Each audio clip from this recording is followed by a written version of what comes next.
hate you both. I've hated you ever since I can remember. I hate you, and I wish you both had cancer. Cancer? Yes, in the head.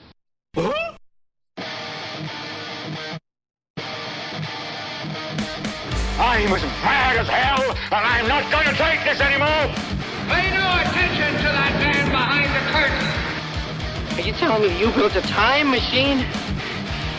Out of a DeLorean? This is the Stupid Answer Show. Uh-oh. Sounds like somebody's got a case of the Mondays.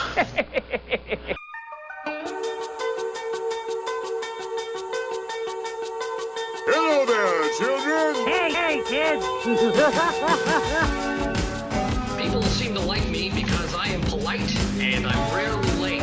Don't worry, I got an idea. And now, the host of the Stupid Cancer Show, Matthew Zack. Not that there's anything wrong with that. Because he has a lot of chutzpah.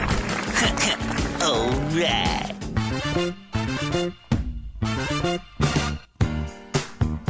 Hello and welcome to episode 406 of the Stupid Cancer Show. We are the voice of young adult cancer. Coming to you from downtown Manhattan, I'm your host, Matthew Zachary, a proud 20-year young adult brain cancer survivor. The Stupid Cancer Show is a production of Stupid Cancer, the largest charity comprehensively addressing young adult cancer. Find us online at stupidcancer.org. I'm your co-producer, Mallory Rivera. I'd like to welcome all of our first-time and returning listeners. Don't miss an episode. Subscribe to the podcast on iTunes or follow us on SoundCloud. 72,000 young adults are diagnosed with cancer each year. Sucks, huh? We change the world one chemo infusion at a time. On this episode, the Series 19, Season 19 broadcast finale of the Stupid Cancer Show, Pregnant with Cancer.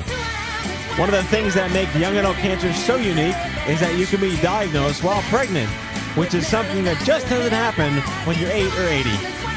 Joining us to discuss the trials and tribulations of facing a cancer diagnosis and treatment while pregnant are Amanda Albritton and Cassidy White. Wow, Season 19 broadcast finale. Hi, Mal. Hello. How you doing? Oh, I'm feeling the end of the 19th season. I can't believe it. 19 seasons. For those listening, we break the year up into two different seasons. So January to August and then September to December. Yes, historically, that's how it's been I don't done. know why it's that way. It just is that way. So, but yeah, we're starting our 10th year of the Stupid Cancer Show in January. It's happening. It's pretty amazing. Pretty amazing. Well, yeah, we wanted to round out the season by ending on an emotional note because, you know, we can't state enough how unique young adult cancer is. Yeah, and those unique challenges that might come up in the process. No, and when I talk to people, they constantly say, "Well, why just young adults?" And I say, "Well, you can get pregnant while you have cancer." And they, "Oh yeah, okay, now I get it." That's a different experience. This just shuts down the conversation. Like you can't argue with why that's different. But anyway, good stuff. We got CancerCon registration is live and on. And it's happening. Do we have like a dozen or so? How many people registered? We have about 27 right now. That's not bad. Yeah, for less than a week, which is pretty exciting. That is pretty exciting. Yeah, so cancercon.org is your place to go. Join your world. 650 of your best friends in Denver, April 26th through 27th through April 30th. At the Sheraton downtown Denver. We are doing a mad push. Our charity partners are all up in phenomenal partnership stuff. We already have some great exhibitors lined up. I know. It's good stuff. Really big deal. And what else is going on? We had an interesting article come through on the Facebook wall. I love these articles. Like it's the umbrella of what not to say, but was done very well. It's great. And we get such a great response in the comments from people who are like, I absolutely understand that. This has happened to me. And what's even better is, here's the 12th thing. Don't say this either. Yeah. Every time I read one of those, I go back to our good friend Emily McDowell at Emily McDowell Studios, who has tried to make it suck a little less for the people who do say the awkward things that don't know what to say. Yes. Her book, which I believe just came out. There's no good card for this. Yeah, which is sort of that whole navigating how to say things in a better way. Yeah. That gift for the person who just says the wrong thing all the time. Well, it's not just cancer also. Like it's everything. It's bereavement. Yeah. It's anything you want. And when you don't know, it's really all the things you need to say when you don't know what to say. Yes. How to say the things that may actually make someone feel better. And yes. And you can articulate to them a little bit clearer that you actually are there for them without being schmaltzy. Well, you know that actually happened to me today. One of the women who works at the PTA, one of the mothers in the first grade, told me today when I picked up the kids that her father had a heart attack over the weekend. And instead of saying, "Oh, my dad's fine, he's 3 years out," I just said, "I'm sorry. Mm-hmm. You know, this sucks, and let me know how I can help." I've been where you've been. Let me know what you need. Yes, exactly. So it's like when you tell, "Oh, I beat cancer." "Oh, my grandma had cancer." No. Yeah, things not to say. Help. Was that on the list, by the way? Probably on the list. I believe it was. Yeah. Actually. Yeah. Yeah. Well, I'm looking forward to capping out season 19. Yes. It's a really big deal. We have two wonderful young mothers on the broadcast, Cassidy White and Amanda Albritton. We'll be bringing them out shortly.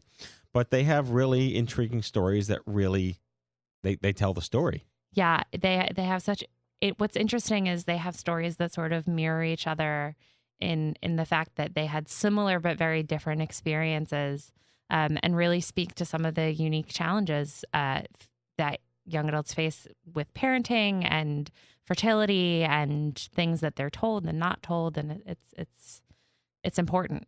Well, it's an odd perspective, at least from my perch as having two young children and not being sick, to wrap myself around what I know it was like to be sick. Yeah. Grateful that I'm not sick now. And not have this incredible burden. Yeah. And it's fascinating. I've asked my parents in the past before, as someone who's had a parent who was sick when I was younger, how did they navigate? And they had they were just sort of in for the ride. Mm-hmm. It was just how it went down. Well, let's get them on the line and start the show. All right, got a great show here. Pregnant with cancer, two amazing young mothers here, Cassidy White and Amanda Albritton. Cassidy was 29 years old, acute myeloid leukemia, diagnosed when she was 29 weeks pregnant. And Amanda, diagnosed with stage 2 to 3 Hodgkin's lymphoma, 14 weeks pregnant in January of 2016. So these are really raw, really recent stories. Please welcome Cassidy White and Amanda Albritton to the Stupid Cancer Show season 19 finale. What a great way to end on this incredibly emotional, incredibly real issue of what really defines not being 80 with cancer, getting cancer while you're pregnant. So let's start with Cassidy. Because for full disclosure, I have twin 6-year-olds. I was not sick when they were brought into my life, but I have such an understanding of A, how hard it is to parent when you're well, but B, the experience of going through cancer. And I would love to focus on how this affected you emotionally and what it did to resonate with your partner, your spouse, your family, and like, what makes young adult cancer so unique is that's your story. So let's start with Cassidy. Okay, well, as you said, I was diagnosed while I was 29 weeks pregnant. This was my second baby. I had a 2-year-old boy, Brody. He was 2 at the time. So being diagnosed with cancer, having a toddler at home, was just being diagnosed with cancer is just a shock. But while you're pregnant, it never really occurred to me, like it never ever hit my brain that maybe, people can get sick while they're pregnant. I guess that might sound idiotic, but it's kind of, it was just naive, I guess. But so it was a big surprise to take all of that in emotionally. And then because I was 29 weeks, I was further along, the question was what to do with the baby. Do we induce you? Do we have this baby? Do we keep the baby in and do chemo while, to keep the kid cooking a little longer in there. And so that was the whole question that, was being asked. and it was really, really difficult trying to figure out between all of the different doctors who were coming together on what we should do. And for me, because acute myeloid leukemia is such an aggressive cancer, and mine in particular had a mutation that was known to be really aggressive and known to just come back regardless of chemo. It was really important for me to start chemotherapy as soon as possible. And so we decided to do an induction, and I had Beckham. He weighed 3 pounds, 8 ounces, all natural, no painkillers or anything. And he went straight up to the NICU, and 4 days later I started chemo. And that's kind of how it started. Yeah, that's pretty powerful. Wow. I mean, again, this is not a contest by any means, but I understand preemies. My kids were born at 32 weeks, twins, but 29 weeks, that's impressive, and he's doing well? He's doing fantastic. He's 2. We just celebrated his 2nd birthday, so that was pretty incredible. He's doing amazing. You would never, ever know. He's fitting into my 4-year-old's clothes. I mean, it's kind of ridiculous because he's almost outgrowing his brother, so who was born full term. So. Well, speaking of not having any infertility problems, Amanda, you were 2 weeks into getting married and instantly got pregnant in the first week of trying. So congratulations on that. Yeah. But then 8 weeks after, you found out that something was wrong. Yeah, it was kind of crazy. They have those pregnancy tests or DNA tests nowadays that to find the gender, you can take them around 10 weeks or so. And we actually, like Cassidy, this was our first child. This is our second. And I had an almost 2-year-old at the time. And we remember just like waiting, till 20 weeks till we could find out the gender. But with this one, with the test, we're like, hey, we got to do this, 10 weeks. So when the 10-week mark came, they did a blood test that sampled all my DNA and the baby's DNA to see what gender the baby was, but it also told us if there was anything wrong with the baby, like Down syndrome, trisomy X, any abnormalities with the chromosomes. So after they took the test, I think it was about a week of waiting. I just could not wait to find out if it was a boy or a girl. We have a boy right now, so it would girl would be fun, but a boy would be fun too because they could play together, kind of thing. And I remember getting a phone call at work, just so excited, like, I'm waiting for this forever. And my OBGYN said, we have some bad news.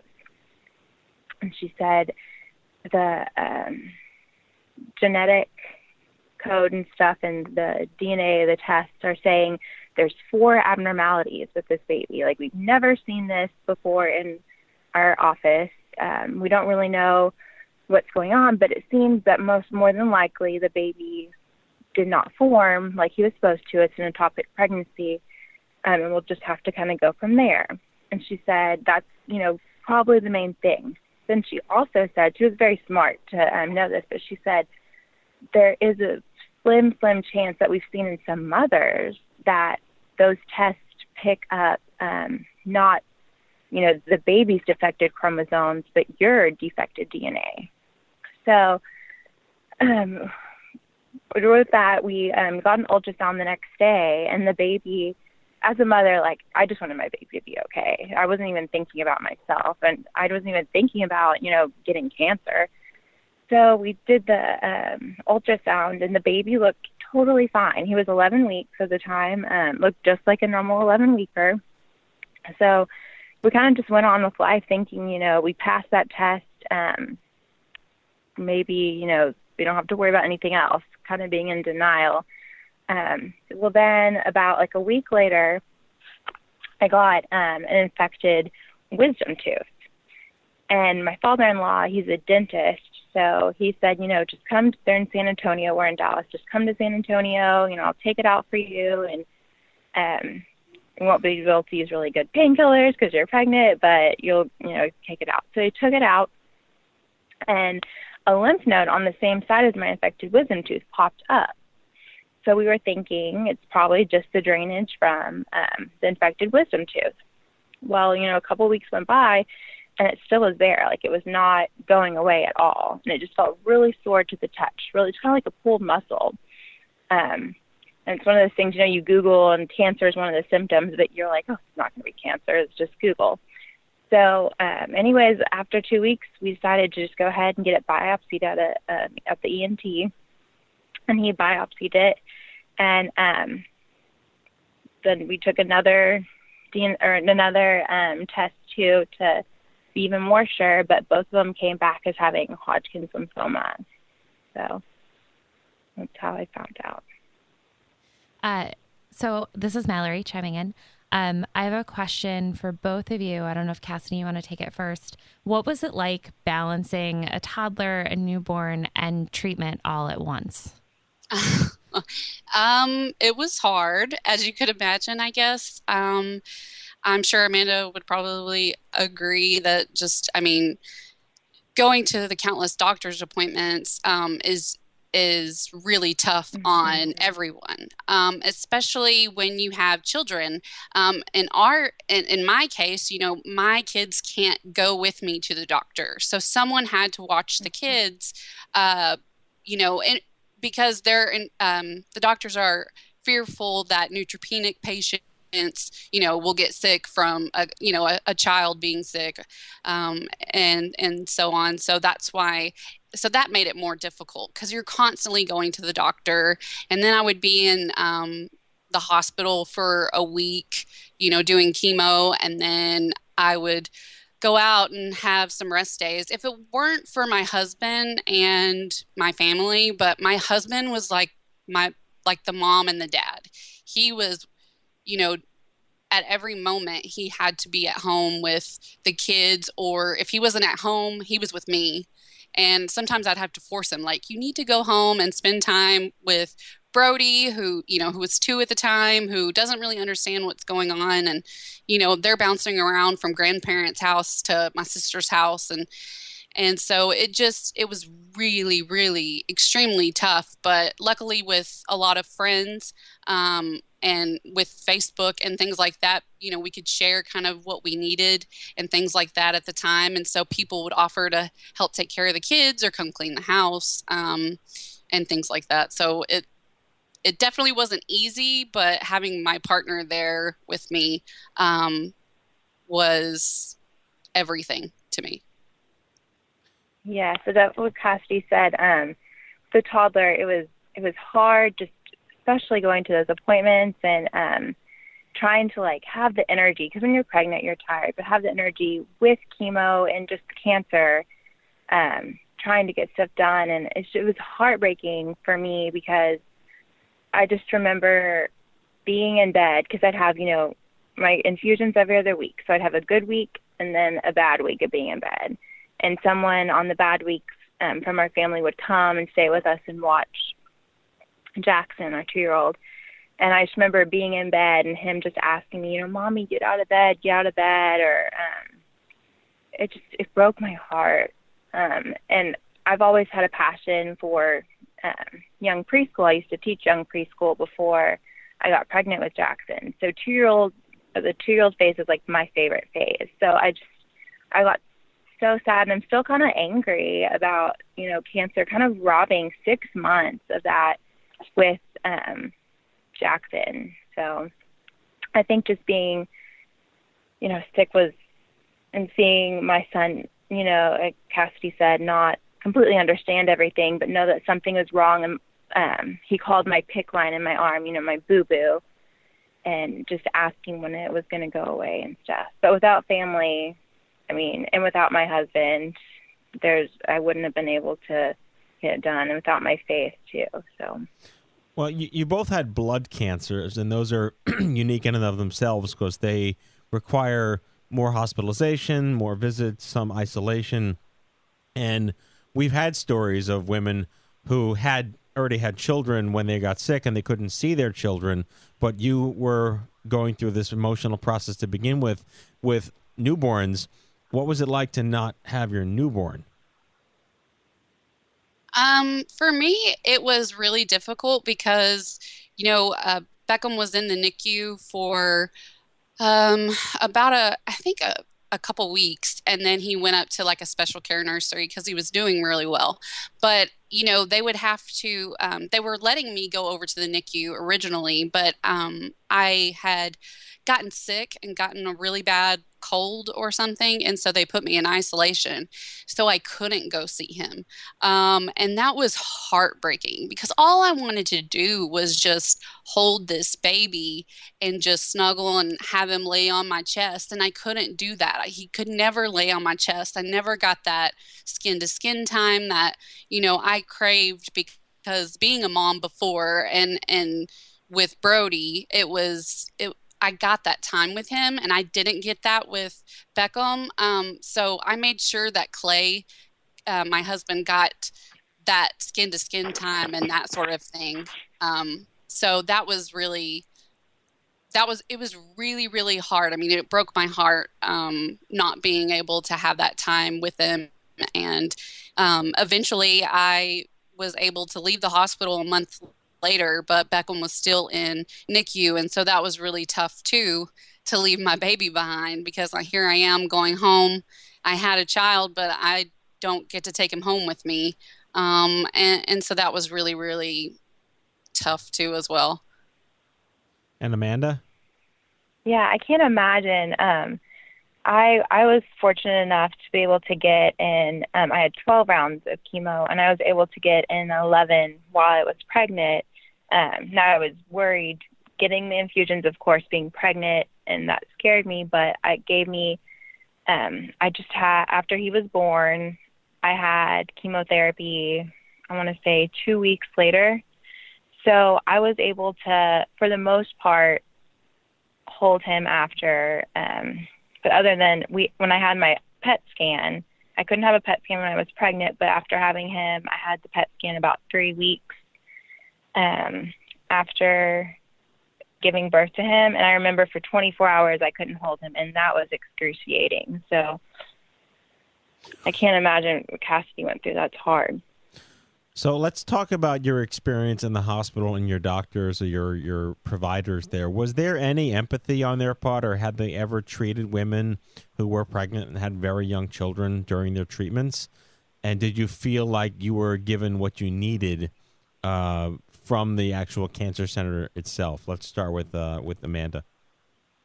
Yes. From the instant, the first doctor I went to, I was like, if it doesn't fit, I'm not going to force it. I'm going to go to a different doctor and, feel it out, because it's not just my life, it's my baby's life too.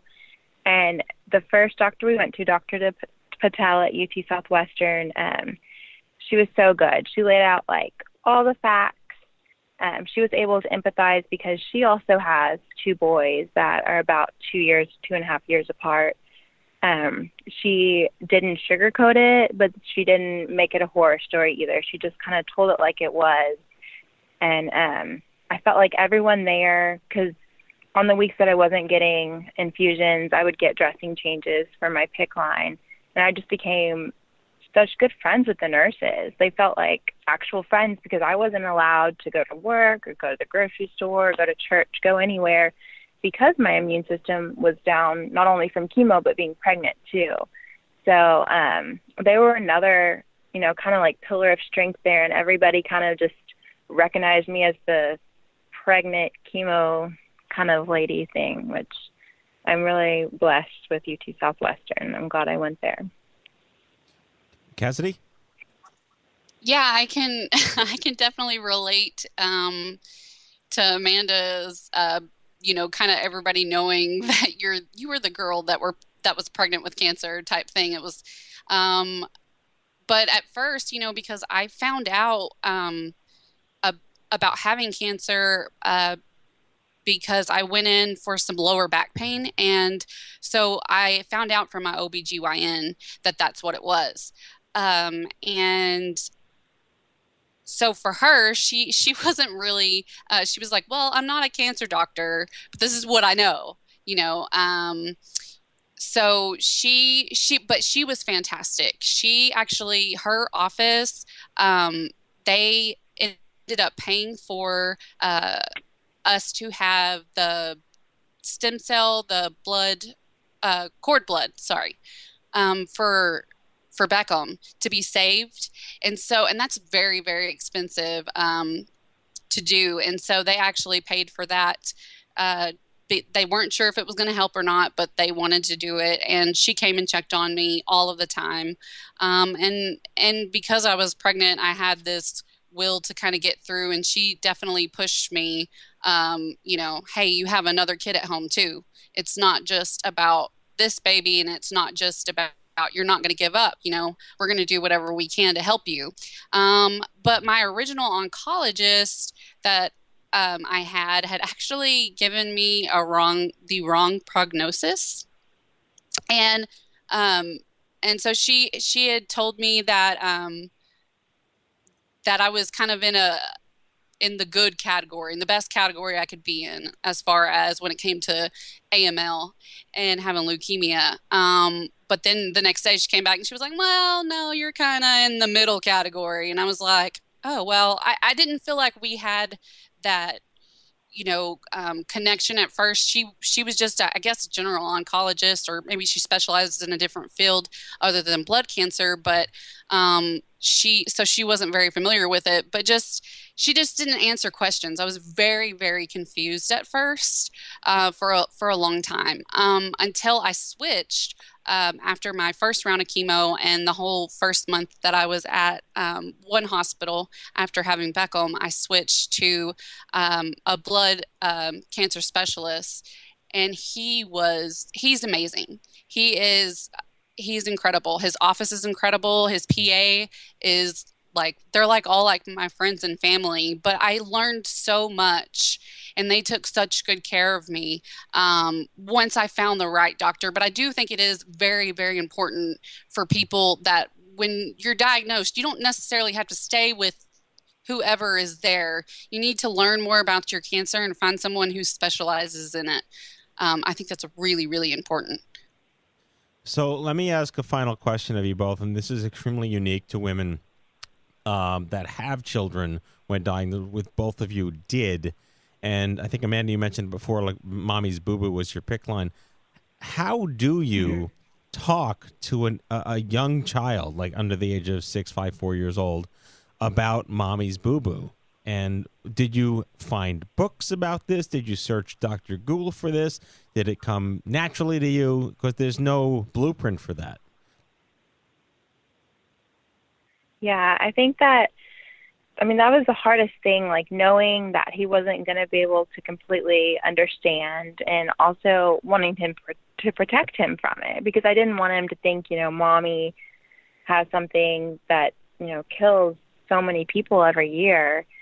I probably should have looked for more books, and I bet you there's probably not enough books out there. There should be more books, but I really just kind of equated it to, if this is mommy's boo-boo, and I kind of prepare him, I'm going to be sick for a week, and just kind of prepare him like that. And he got, as sad as it is, he got used to it. Like, he would just know, oh yeah, mommy's in bed, or mommy, we can't wake mommy up right now, kind of thing. And I just remember the day I was so excited. It was in the beginning of July, and I knew I was done with my treatment. So I was able to get my PICC line out after my very last treatment. I remember telling him, mommy's about to get her boo-boo all better, and it's just going to be gone, and we're not going to have to worry about it anymore. And he was excited, not as excited as I wanted him to be, but he's a 2-year-old. So, but he was excited. And then after the chemo was done and stuff, and me being sick, then he got to get adjusted to having a brother too. But he's a great brother, so that's fine. But yeah, I think there should be more books out there and more resources, because a lot of people that get diagnosed with cancer, like as you said, you have children, it's hard to tell your children in an honest but like childlike level. So I totally agree with that completely.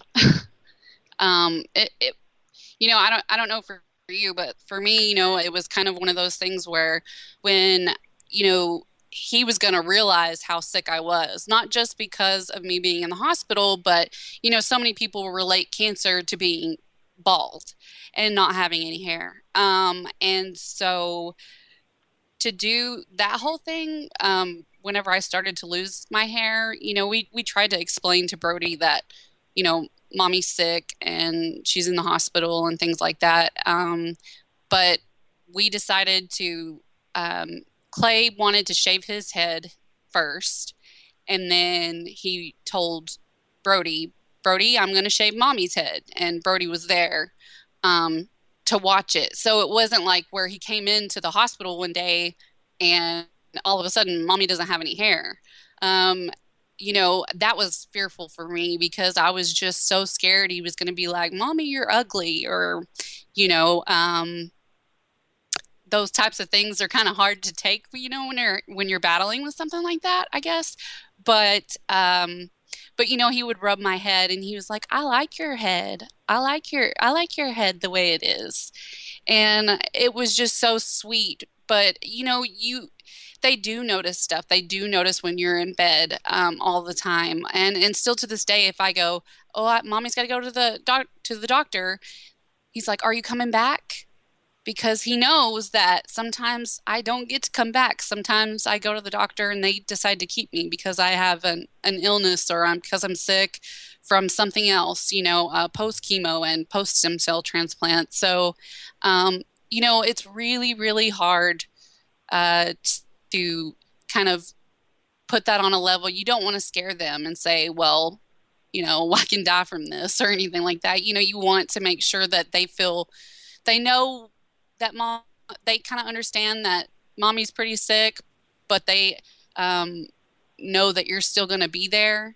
And now that I'm able to be around and take care of the kids by myself, just recently, it's been really, really incredible just being at home and taking them out to do things and going to Barnes & Noble and, just having little dates with them. It's really fun.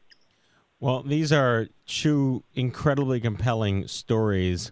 We're about out of time, but I was hoping each of you might take a moment to talk about your principal coping mechanism for all of this and what your message is to the next you that has to go through this. Something that possibly could have made it suck a little less that you wish you had.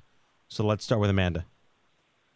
I would say, first of all, my foundation of everything was just my faith and trusting God and knowing that even though this happened, there was going to be a greater purpose for it, and there was going to be plans for it. And then I would say something that I would do, I think I did a pretty good job at taking help, but something I would even do even more is anyone going through it, accept the help that's there. Humble yourself. You can pay it forward later on when you're better, but this is your time to just make sure that you get better, and if help comes your way, accept it. So. Yeah, I have to agree with Amanda there. I think I definitely think accepting help is probably one of the hardest things to do when you're in that situation or just as a part of your personality, because you're like, no, we can handle it. But really, honestly, you can't. I mean, you need everybody's support in this. And, so I think that is very, very important to remember. Have people, set up a calendar for you for food and things like that. And people bring you food and cook you food, but make sure they know what type of food they can bring you, because you can't eat certain things if you're neutropenic and stuff like that. But, I think that's very important. But I also think, too, I think I wish I would have done this, but I wish I would have regularly talked to someone, a counselor or something, just going through the whole mental process of it all, because it's so taxing on you mentally, and to watch your family members watch you go through something like this. It's hard because we're going through the physical aspects of it and the emotional, but having your family members see it and it's still a struggle for me. I mean, I still feel bad for my husband and stuff. I'm like, you do too much for me. It's just too much. I don't know how to repay you. I don't ever know how to pay you back for this. And And so I think like talking to a counselor and or a psychologist or a psychiatrist or whoever you need to talk to, or a friend, have that extra outlet there, because your emotions are going to bounce all over the place. One day you're going to be like, I'm going to kick this cancer's ass. And the next day you're going to be like, I'm over it. I'm done. And that's okay. But you just have to pick yourself back up, and you need someone there to balance out those emotions for you. So.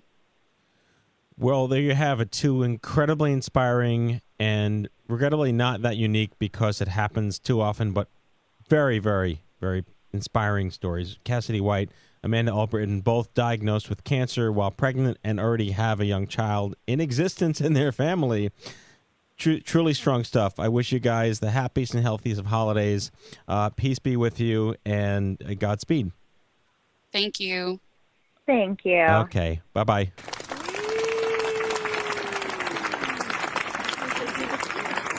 Powerful. Yeah. I think I said powerful too many times, but it's so interesting that they have such unique stories but mirror each other in so many ways. Yeah. And that they can relate despite the fact that they had just drastically different things happen. Well, I mean, it's also like how you make your own way with what you have. Yeah. And what they didn't have, and they made their own way, and they're here today with that story. But that's why we ask, how could it have sucked less? Yeah. And, isolation, fear, anxiety, all these things you really need to know that you're just not told. Yeah. Anyway, that's it. Season 19.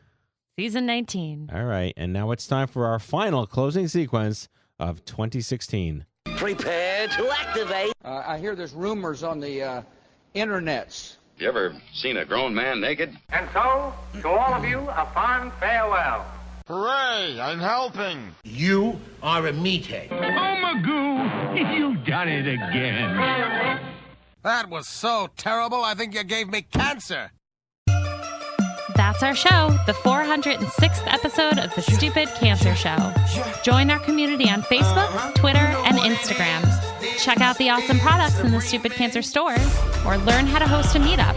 Consider running for Team Stupid Cancer, and of course, subscribe to this podcast. All online at stupidcancer.org. I'd like to thank our guests for Season 19 finale, Amanda Albritton and Cassidy White. As a reminder, the Stupid Cancer Show is a production of Stupid Cancer, the largest charity comprehensively addressing young adult cancer. Find us online at stupidcancer.org. Coming to you from downtown Manhattan, on behalf of my team here at the Stupid Cancer Show, we hope you had as much fun as we did poking a stick at Stupid Cancer. Thanks for listening, and we'll see you right back here next season, Season 20. With so much on your plate, putting your life on hold, it seems no one can relate. Watching classmates graduate while you're still stuck in a bed up in the hospital.